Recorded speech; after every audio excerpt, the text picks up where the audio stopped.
convict!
Spawn on me when you die, spawn.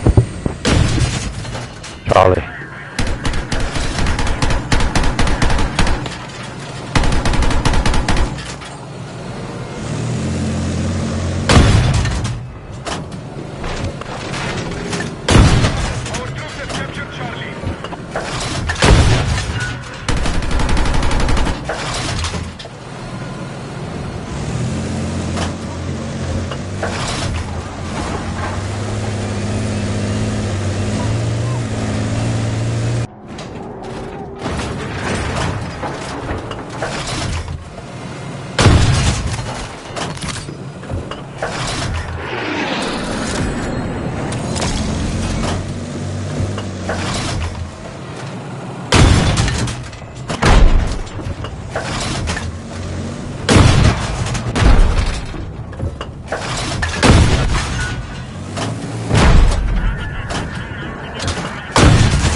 Let's go to Alpha.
I need a fucking medic!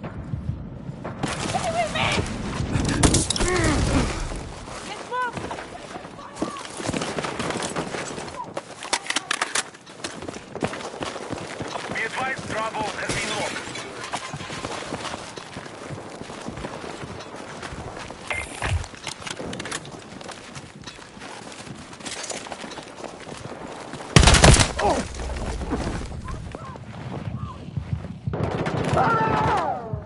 I need a medic!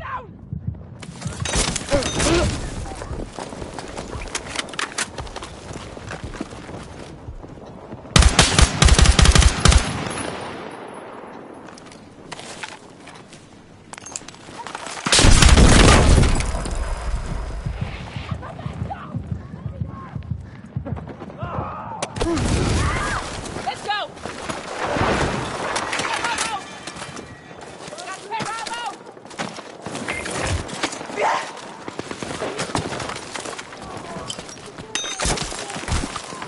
Come on!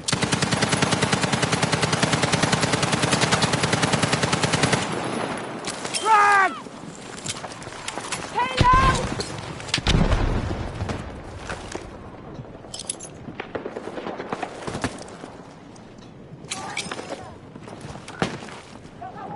Dragon!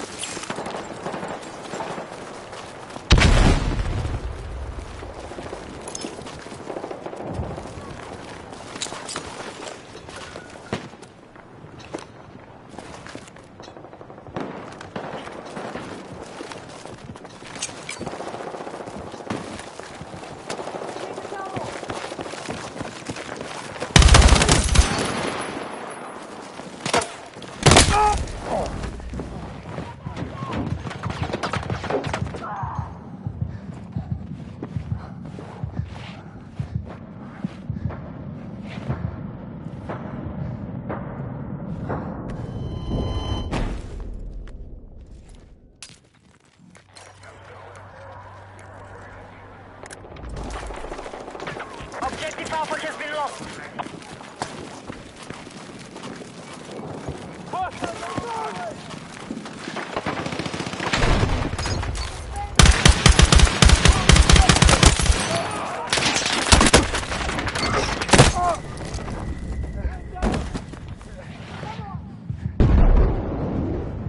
Spawn on me.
Yo, get on Charlie.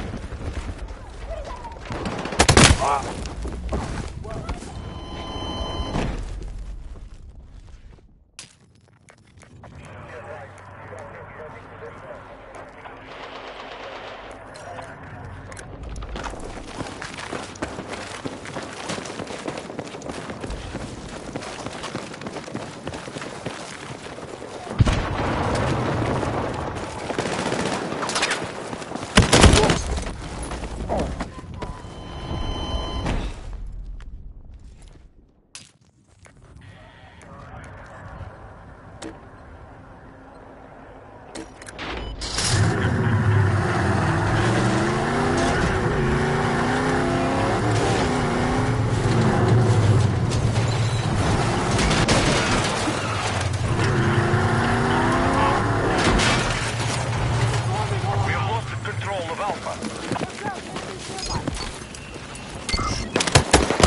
We have secured Charlie.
Objective Alpha is under control.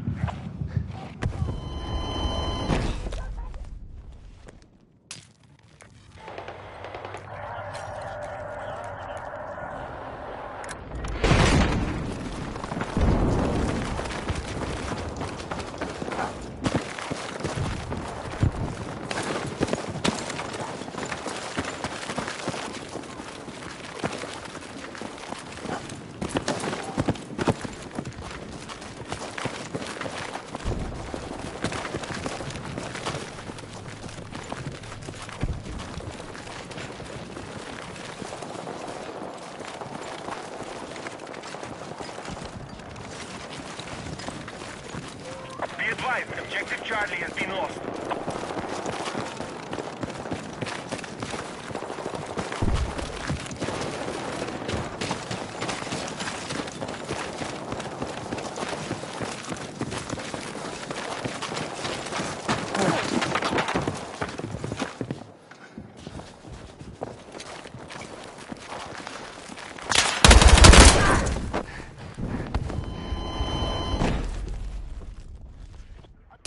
Objective Charlie secured.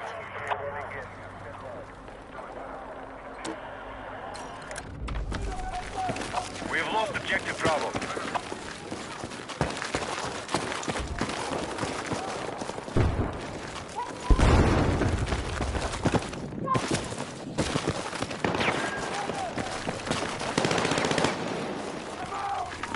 Frag out!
I need a medic!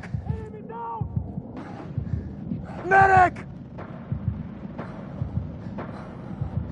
I need a medic! Let's take it, objective!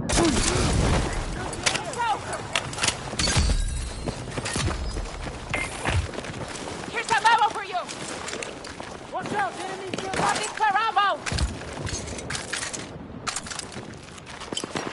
I've spotted hostile heavy armor in our mission area.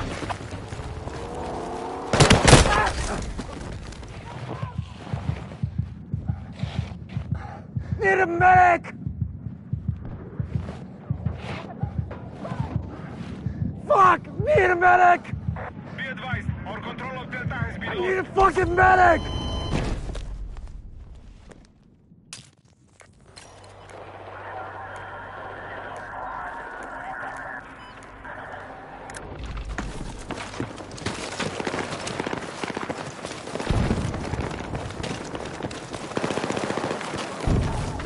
Right, objective Bravo has been secured.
Come on!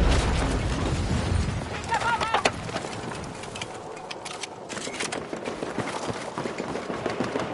Be advised, enemy tank operating in your area.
I'm over here! Take it!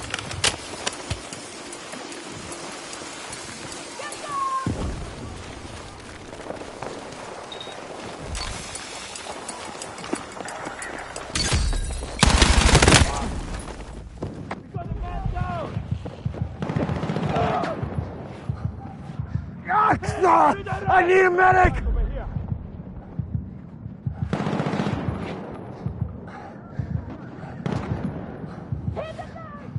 I need a medic!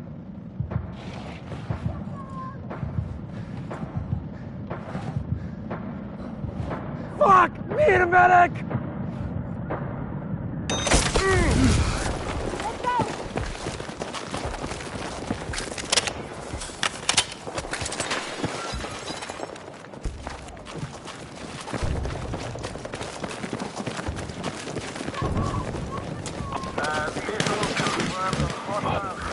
armor bearing east.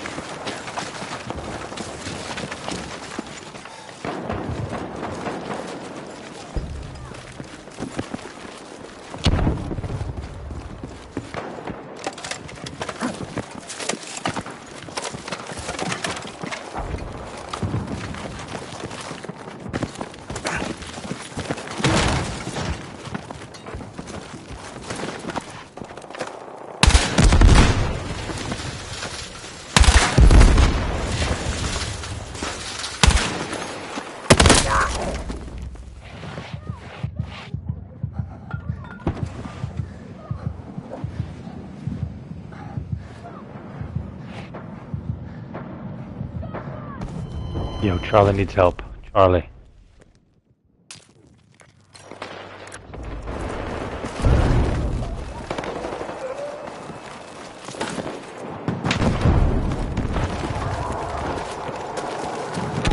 We can still win this. Someone's got to get on Alpha.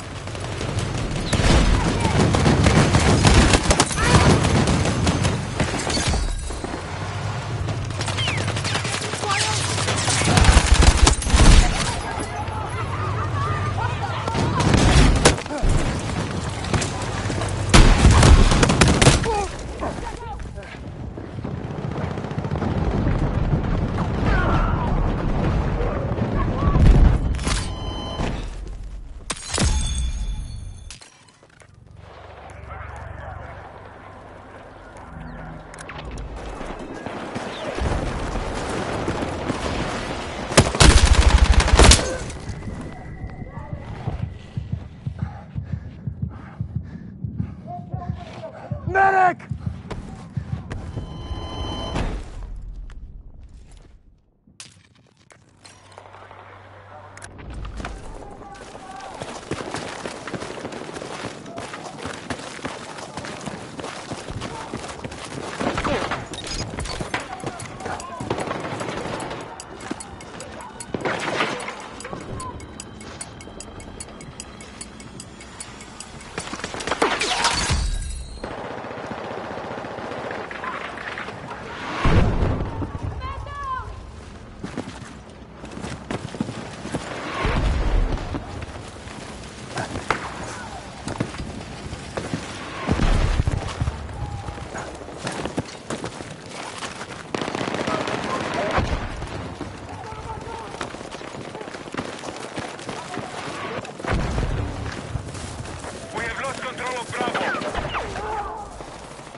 secured.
Objective Echo is under control.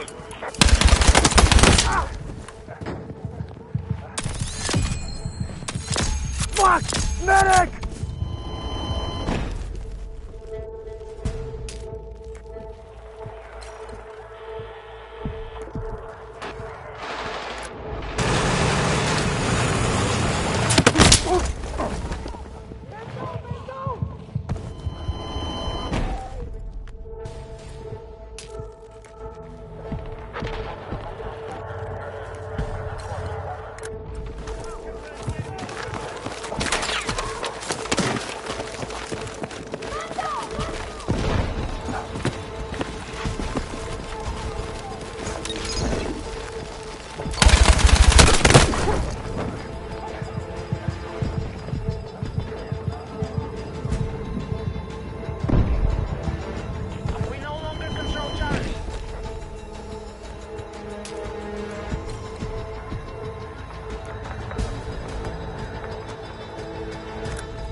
I got you!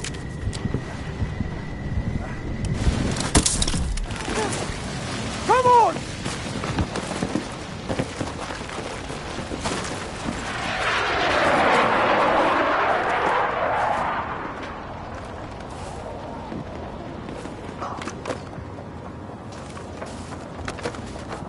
Alright, we have eyes on an enemy tank in your area, yeah?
East of your location.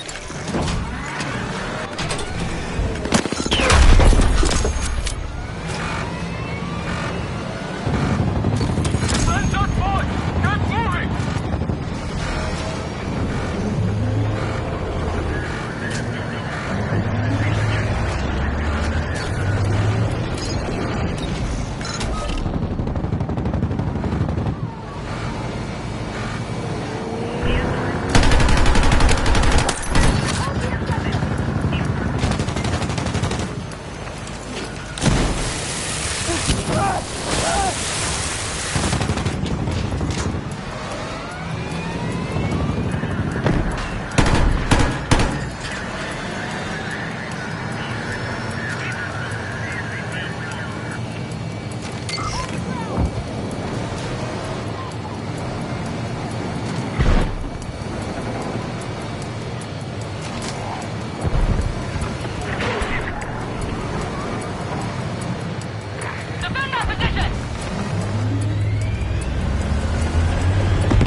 Come on!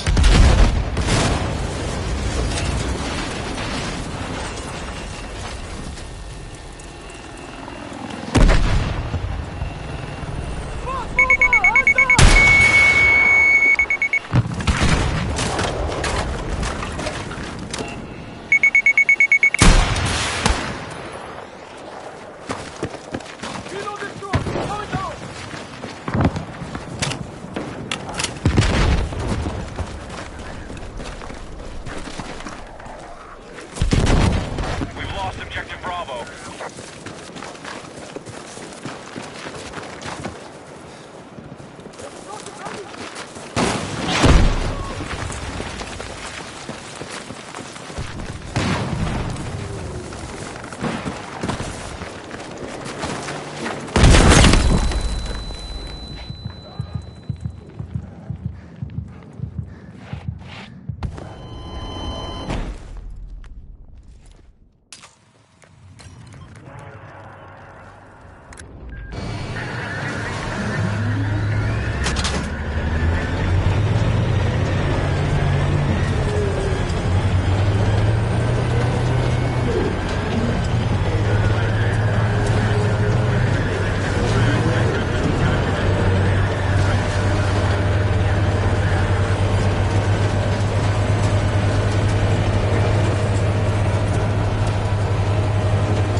I'm here!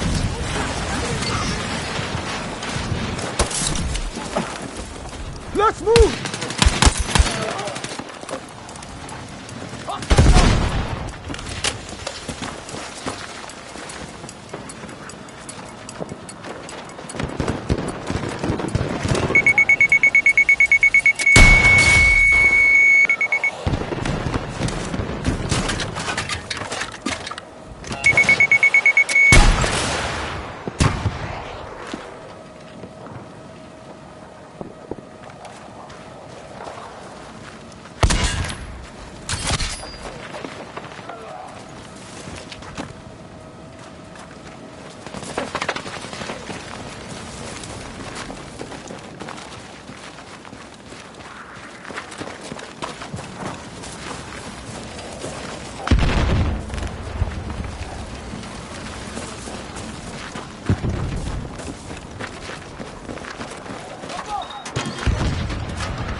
Medic!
now out Alpha.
This is an office within the Pentagon, which is funded to figure out things. And so obviously what they might want to do is imitate the Galileo project that I'm leading. But you would think that it would be sort of the vested interest of government, to invest in research related to that, which is what the Galileo project is doing. Well, here's the thing. I would have thought it was already done. I don't know. Until we're having this conversation, I can't believe that they're not monitoring the sky constantly for anomalous objects. Well, you remember the Chinese spy balloon that was missed, right, and shut down? Yeah, but that's... So the thing to keep in mind, they are getting data on things in the sky. But if you don't have the right software now with AI, Right. if you don't have high-quality scientists the way that the Manhattan Project employs, you might not figure out things. There is a reason why the Manhattan Project recruited the very best scientists. So I say, put $1 billion on this, or more, bring in the best scientists in the world to figure it out. I'm funded at the level of millions of dollars for the Galileo project. The government can do a bit. What is $1 billion? It's a drop in the bucket for the Pentagon. But if, you should think about the potential risk from drones that are used by adversarial nations, and you want to have the very best sensors using the very best, Of course. AI. I just can't believe that that's not already being done. That's Again, just so confusing. Well, I would have thought that there was some sort of very sophisticated monitoring of the skies.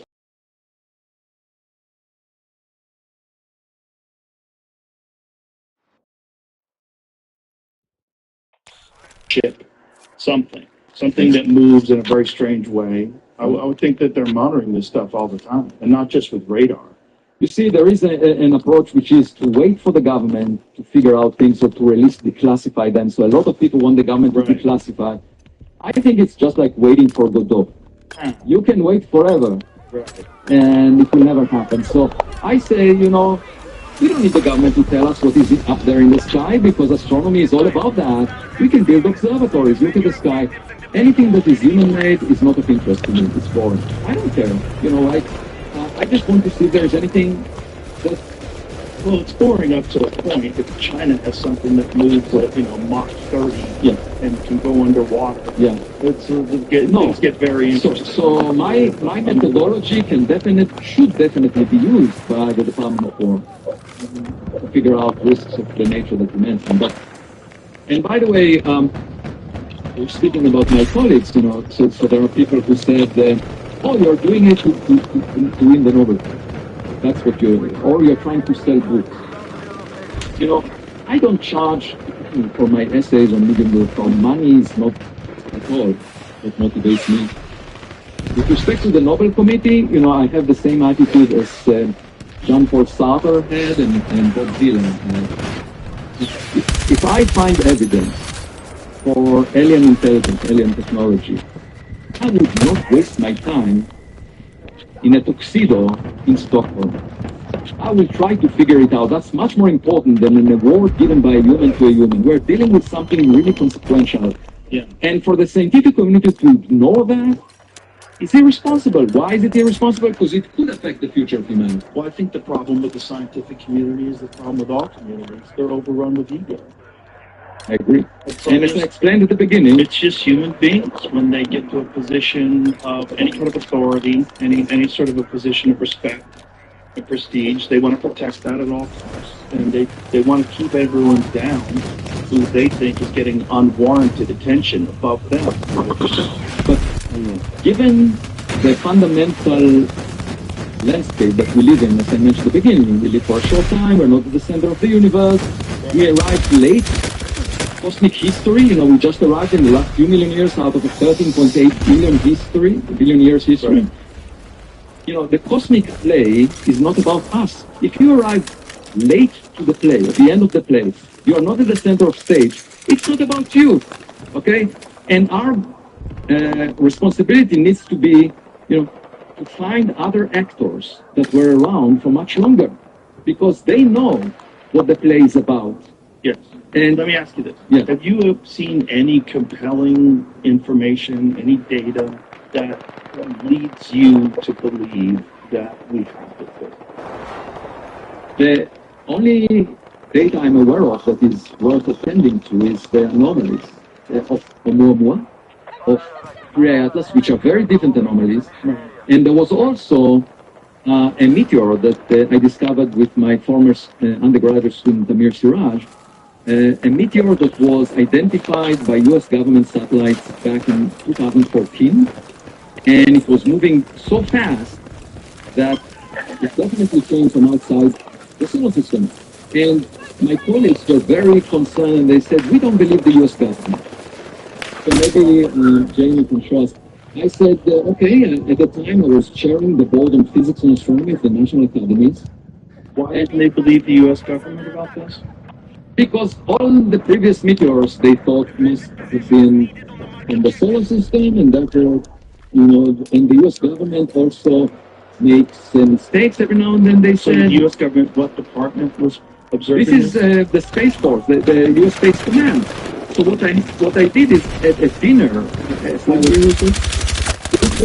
around 2010, and I expressed my frustration at dinner with as the chair of the board on physics and astronomy of the National Academies, and there was a member there from Los Alamos National Laboratory, and he said, let me help you.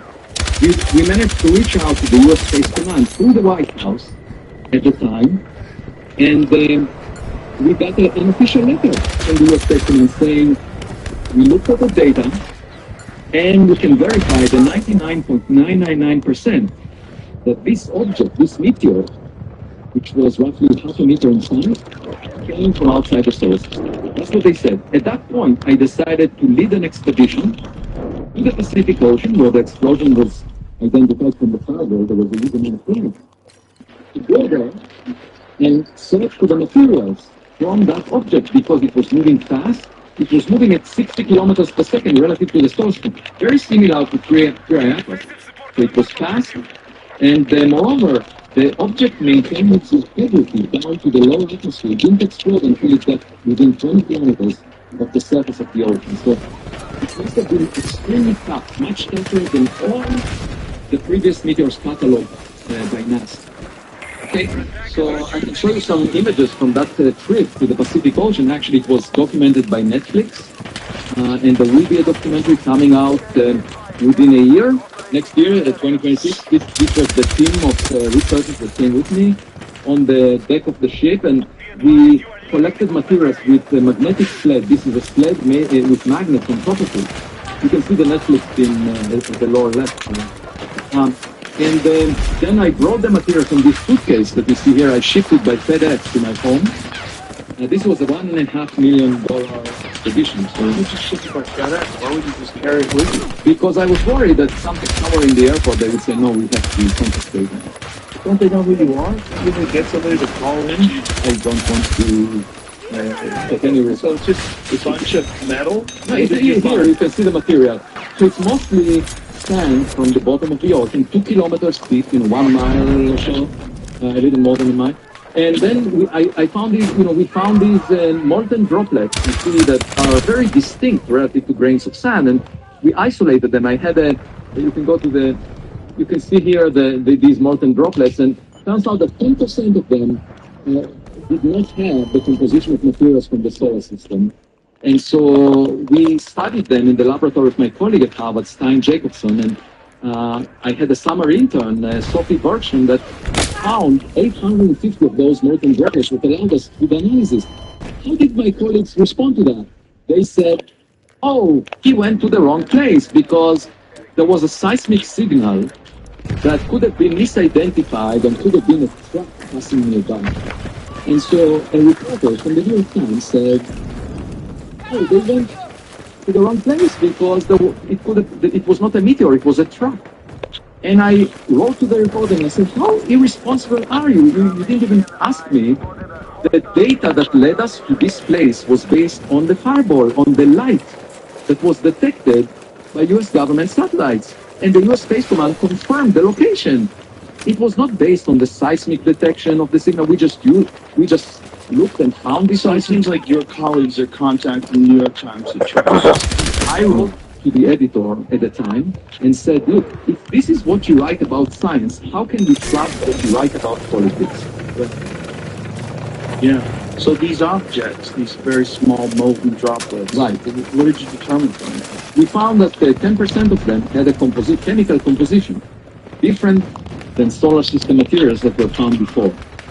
And again, my colleagues, some of them, said, oh, they found coal ash, the burnt material from coal. So we said, okay, well, let's check. We identified 61 elements from the periodic table and showed that it's definitely not coal ash. And then they said, it's something else from the crust of the earth. We checked that, it's not from the crust of the earth. It's an endless battle to basically, they can throw mud without having access to the But I don't materials. understand. This is one meteorite. It hit Earth. You collected pieces of material from the scene where it hit. Right. And they still want to dismiss it. Yeah, they say the government cannot be trusted. They raise a lot of dust. If you raise a lot of dust, you can say, I don't see anything. Well, you get the New York Times involved, too, which is even stupider. Well, It's so crazy. It is crazy. But this is the landscape I have to operate in.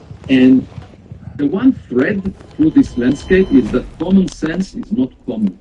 That's right. Well, it seems more. It seems like a bunch of people have personal vendetta. Yes. Which is probably based on some petty jealousy, and also they just don't like people stepping ahead of them. I told my students in the class, I said, on the first class, I said, what is the strongest force in academia? It's not gravity, it's not electromagnetism, it's jealousy. I hope it's true. That's what brought me into science. Well, that's what you And I'm naive, I don't change my reason for doing something just because other people misbehave. I feel like I'm attending a party where the attendees are misbehaving, and all I can hope for is for a guest to show up and change the situation. One reason I'm seeking intelligence in interstellar space is I don't often find it in academia. Well, I think addressing it, I think what you're doing force. I think these because I don't think a lot of people are aware of the kind of resistance that you face. I know it's a lot of what you discuss, and I wish it was less, but it's important.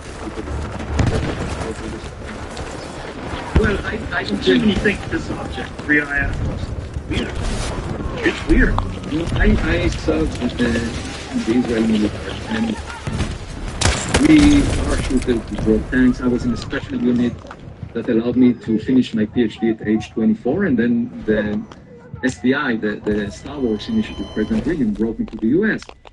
And I remember while serving in the paratroopers that there was a saying that sometimes you have to put your body on the barbed wire so that your friends, colleagues, soldiers can cross. I'm over your back. Yes. And, as long as I allow young people to innovate, as long as I attract kids to science, I did my job. It's not about me, you see, it's about humanity getting better. And it will not get better with AI, as we discussed. It could get better with alien intelligence because we will realize that there is something else out there that is more accomplished than we are. So it will serve as a role model. You know, in 1882, Friedrich Nietzsche said, God is dead. And since then, we had a century of modern science and technology where we feel hubris. You know, we are arrogant. We're at the top of the food chain. You know, we go to restaurants, we eat other animals that are less intelligent than we are. But just think about it. If it turns out that we are not at the top of the food chain in the Milky Way galaxy, there is someone more intelligent than us. If that someone comes to visit Earth, will we be served in their soup? I wouldn't think so. I would think there's plenty of other things to eat that aren't intelligent. I mean, that's sort of the deal that we make here. We eat things, but we try not to eat intelligent things. Which is not entirely true because we eat a lot of octopus. Yeah, I had this dilemma in Octopus Boston. is quite intelligent. Yeah. And then there's a lot of people in indigenous tribes that really love monkey meat. You know, those are human beings that love to eat monkeys. That gets a little weird too. But I don't think they're going to travel all the way over here to eat people. I think if we were that delicious, we would be eating each other. No, it's probably a situation where we are just like ants in the cracks of the pavement, and there is a biker passing by, and we are trying to make sounds and, get attention. We think it's about us. It's always about us, according to us. But it's not about us. Well, it's not about us cosmically. When you take into consideration the vast spans of the universe. But if I was an intelligent species and my curiosity led me to explore other intelligent species, and they were far more advanced than us, I think they would find this quite fascinating. That was the argument that I got into with Neil deGrasse Tyson, where he was like, I don't think they're that interested. Like they would visit us. You have to keep in mind, he's not a practicing astrophysicist. He's not writing scientific papers. I write a paper almost every week. I'm in the trenches doing science. It's very different. It's just like, you have soccer players and you have commentators on the bench, And you can be a commentator of popularized science, but the difference is that as a commentator, you will never score a goal. Well, that's my position as a UFC commentator. I don't get in there and fight people. I understand the fighting. I can do my best to help explain it to people, but I don't do it. So, a few months ago, I was at a gathering, and there was a cocktail hour, and it was with celebrities, and I saw Margot Robbie standing, and of course I have nothing to offer, like what kind of opening line would I start a conversation with? I didn't know how to start a conversation, so I was just standing on the side, and then someone came with my book, Interstellar, and said, would you mind signing it for me? And so I signed the book, and she noticed it, and she came over and said, are you Avi Loeb? I really wanted to hear more about what you're doing. And we started the conversation for 20 minutes. Then I gave my talk, and Jerry Bruckheimer was in the audience. He is one of the most accomplished, He came afterwards and said, I just finished F1, the movie, and my next one is about a scientist like you searching for UAPs and trying to figure them out. And then I saw Adrian Brody was standing there, and he told me, I really want to become a scientist. You know, I always wanted to become a scientist. I said, it's not too late. And then I went to Jerry and said, look, he should be your leading actor. Because Adrian really wanted to become a casting call. Look at that. Figuring it out for them. Interesting. Yeah, I mean, look, science fiction is one of the most popular genres of films ever. Because everybody has curiosity about it. But nature might be much more imaginative than the best script writers in Hollywood. Very likely. And so if we look up, we might get a much better movie. And there is actually the Rubin Observatory funded by the National Science Foundation, Department of Energy in Chile. It was inaugurated in June this year. Is that the BLT array? No, the BLT is a very large telescope by the European Southern Observatory, but this one was funded by the US, and it has a 3.2 gigapixel camera monitoring the southern sky every 4 nights, and it's an amazing cellular telescope.